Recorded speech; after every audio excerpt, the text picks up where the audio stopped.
Online teachers, knowledge कुछ होती नहीं है, दो कौड़ी, और पता नहीं कहाँ कहाँ से क्या क्या बनाने आ जाते हैं, सिखाने आ जाते हैं। मैं नहीं कह रहा हूँ भाई ऐसा ऐसा बयान देकर अंजना ओम कश्यप ने एक समस्या मुंह मोल ले लिया, यानी कि वो कहते हैं ना उड़ता तीर ले लेना। हालांकि अनायास नहीं हुआ होगा, इसके बैकग्राउंड में कुछ ना कुछ रहा होगा, कुछ घटना रही होगी, उनके प्रति किसी ने कोई स्टेटमेंट दिया होगा, कुछ ऐसी बातें आई होंगी, और आप इस मुद्दे को ट्रैक कर रहे हैं तो आपको पता होगा। तो मैं यहाँ दो बातें अपनी रखना चाहता हूँ। पहली चीज़, टीचर्स, गुरु, एजुकेटर्स हमेशा एक सम्मानजनक ओहदा रहा है। उनके खिलाफ कोई आप बोलोगे गलत, यदि व्यक्ति सही है तो कोई नहीं सुनेगा। दूसरी चीज, आपने जिस तरह से बोला है वो गलत है भाई। अलक पांडे, उनकी जर्नी आप सब जानते हैं। एक मोबाइल से उन्होंने पढ़ाना शुरू किया और आज 30,000 करोड़ की कंपनी फिजिक्स वाला के नाम से खड़ी कर दी, और कितने बच्चे वहां पे पढ़ रहे हैं। खान सर कौन नहीं जानता। खान सर बहुत 200-300 रुपए की फीस लेते हैं, बच्चों को पढ़ाते हैं। उनकी क्लास के अंदर, फिजिकल क्लास में 100 से ज़्यादा बच्चे होते हैं। इतना टाइम से पढ़ा रहे हैं, हज़ारों बच्चों को पढ़ा चुके हैं, बच्चे अपना करियर बना चुके हैं, यूपीएससी वगैरह में, पीसीएस वगैरह में अच्छे पोस्ट वो ले चुके हैं। वो कितना रिगार्ड कर रहे हैं, तो अच्छा काम कर रहे हैं नहीं कर रहे हैं। एक टाइम था, उनकी पॉपुलरिटी को देखते हुए बाईजूस ने उनको शायद 800 करोड़ का ऑफर दिया था। जो बाईजूस, वो जो अभी खुद खत्म हो गई, और उनके जो ओनर थे वो शायद उनको जेल हुई है। तो ऐसे बहुत सारे नाम हैं। तो इसलिए उनका स्टेटमेंट अंजना ओम कश्यप का ऐसे करते हुए जो देती हैं वो बहुत गलत है। इसको फेमिनिज्म वाली उस पर भाषा मत ले जाइएगा, बट ये फैक्ट है। ऐसा क्यों हुआ? क्योंकि व्यक्ति जब भी अपने आप को सिस्टम से बड़ा समझता है तो इस तरह की भाषा बोलने लगता है। एंकर का काम क्या है? एंकर का काम है, या न्यूज़ एंकर रिपोर्टर काम है, कोई दो पक्ष जो किसी भी घटना या सरकार की नीति या तो पक्ष में है या विपक्ष में है, उनकी बातों को रखना और जनता के सामने सही चीज लेकर के आना। लेकिन आप तो जज बन जाते हो। आजकल ज्यादातर न्यूज जो चैनल्स हैं, न्यूज चैनल्स, उस पर ऐसा ही है। जो न्यूज एंकर है वो जज बनता है, और खास तौर पे वो अपनी बात ही जो लोग बोल रहे होते हैं उनसे निकलवाना चाहता है।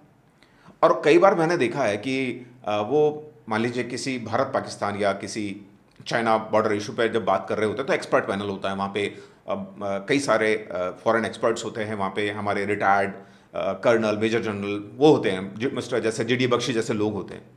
अब वो कुछ बोल रहे होते हैं, उनकी बात काट देते हैं और अपना नैरेटिव उनके पास सामने रखते हैं, और ऐसा वो लगभग सभी के साथ करते हैं। तो वो चीज़ गलत है। और आपने एक चीज़ देखी होगी, जब आज से 10 साल पहले, 15 साल पहले न्यूज़ चलती थी तो न्यूज़ एंकर होता था, वो फील्ड से जो रिपोर्ट्स होती थी, न्यूज़ होती थी, उसको जनता के सामने ठीक से रखता था, उसका काम इतना ही था। लेकिन आजकल आप अपना नैरेटिव सेट करने की कोशिश करते हो, और इसी के चलते आजकल देश में दो तरह के मीडिया हैं। एक है जो सरकार के पक्ष में बोलता है, उसको आजकल हम गोदी मीडिया बोल देते हैं। हालांकि ये वर्ड मुझे अच्छा नहीं लगता, क्योंकि जो प्रेस है, हमेशा से प्रेस का काफ़ी सारा हिस्सा, इनफैक्ट मेजोरिटी हिस्सा, हमेशा जो भी सत्ता रही उसके पक्ष में ही रहता है। कुछ लोग होते हैं जो विपक्ष में रहते हैं, और हालांकि आज की डेट में ऐसे कम चैनल बचे हैं क्योंकि वो या तो किनारे कर दिए गए हैं या ठिकाने लगा दिए गए हैं, वो एक अलग बात है। लेकिन तो आज की डेट में निष्पक्ष पत्रकारिता तो है ही नहीं। या तो आप सत्ता के पक्ष में बोल रहे हो या उसके विपक्ष में बोल रहे हो। लेकिन पहले ऐसा होता था, अब ऐसा नहीं है। आप अपने आप को सिस्टम से बड़ा समझ रहे हो, आप खुद जज बन रहे हो। तो ये अंजना ओम कश्यप का जो स्टेटमेंट है टोटली रॉन्ग है, और इसका असर, इसका इंपैक्ट दूसरे न्यूज़ एंकर्स की तरफ भी जाएगा। क्योंकि ये बात मैं हमेशा से सोचता हूं, जब मैं एक्चुअली अब न्यूज़ बहुत कम देखता हूं, बिकॉज मुझे इरिटेटिंग लगता है सारा कुछ।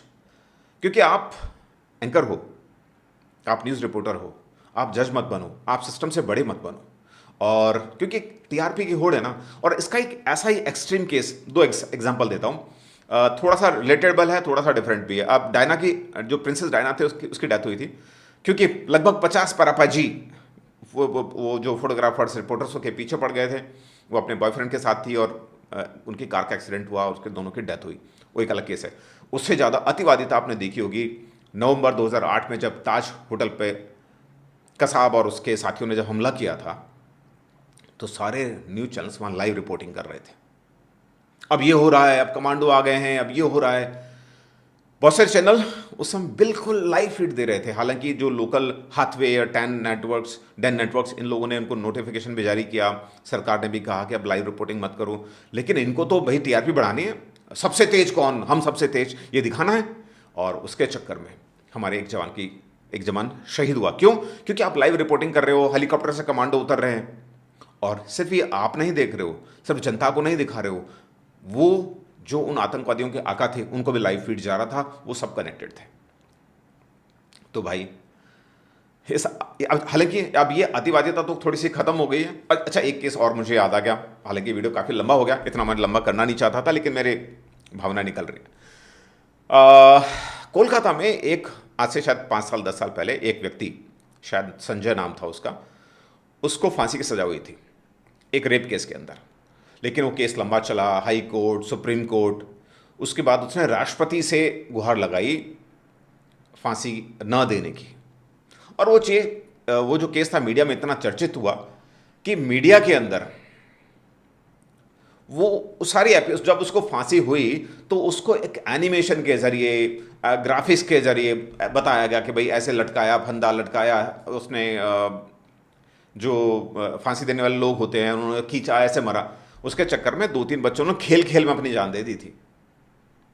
तो वो कहते हैं ना, एक वर्ड और बोलते हैं, मीडिया ट्रायल। आदमी ठीक है, कोई घटना हुई, किसी को सजा होनी चाहिए, वो गुनाहगार है, लेकिन आज की डेट में हमारा मीडिया इतना ट्रायल कर देता है कि कोर्ट से पहले ही उनको दोषी करार दे देता है। एनीवेज, चलो कुछ ज़्यादा हो जाएगा, पर हाँ, इंपॉर्टेंट पॉइंट ये है, अपने आप को कभी भी सिस्टम से बड़ा मत समझिए। यदि मैं समझने लगूं कि भाई मैं ही सब कुछ हूं, तो इसका मतलब आपका जो ग्रोथ है वो रुक गई है, और आपसे वहां से आपका ढलान शुरू हो गया। और आज जो हुआ है उसका इंपैक्ट दूसरे रिपोर्टर्स तक जाएगा, उनको इस बात समझ में आ जाएगी, और आज के बाद कोई भी टीचर्स को डिसरिस्पेक्ट नहीं करेगा, ऐसा मुझे लगता है। आप बताइएगा, अंजना ओम कश्यप की बात सही थी, या बाकी जिस परिप्रेक्ष्य में या किसी और घटना के आधार पर उन्होंने कही वो सही था। जय हिंद, जय भारत।